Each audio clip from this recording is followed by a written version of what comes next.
Au XIXe siècle, la médecine est un monde où les mains sales sont un signe de prestige. Les médecins passent d'un patient à l'autre, d'une autopsie à un accouchement, sans se laver les mains. Plus tu es maculé de sang, plus tu es considéré comme un bosseur. À l'inverse, des mains propres te font passer pour un fainéant. C'est dans ce contexte qu'un médecin hongrois, Ignaz Philipp Semmelweis, va découvrir une vérité qui pourrait sauver des milliers de vies, mais qui sera rejetée. À l'époque, la fièvre puerpérale tue jusqu'à 32% des femmes qui accouchent à l'hôpital. Semmelweis, médecin à Vienne, compare deux cliniques.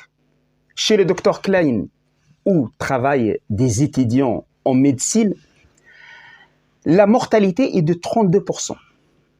Chez le docteur Bartsch, où travaillent des sages-femmes, la mortalité est de 3%. Pourquoi une telle différence?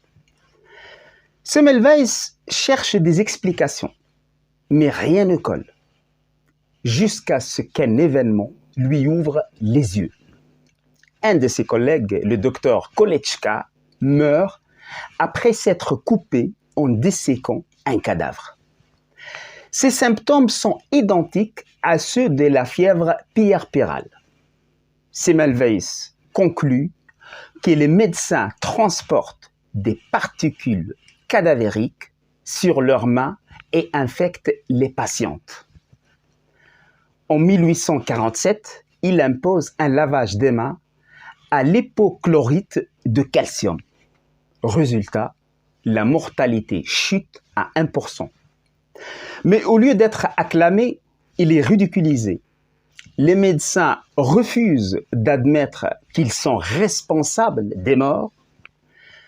Semmelweis s'isole, sombre dans la dépression et finit interné dans un asile.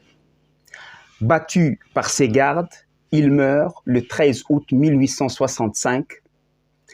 20 ans plus tard, Pasteur prouve la théorie des microbes. L'asepsie devient la norme. Trop tard pour Semmelweis.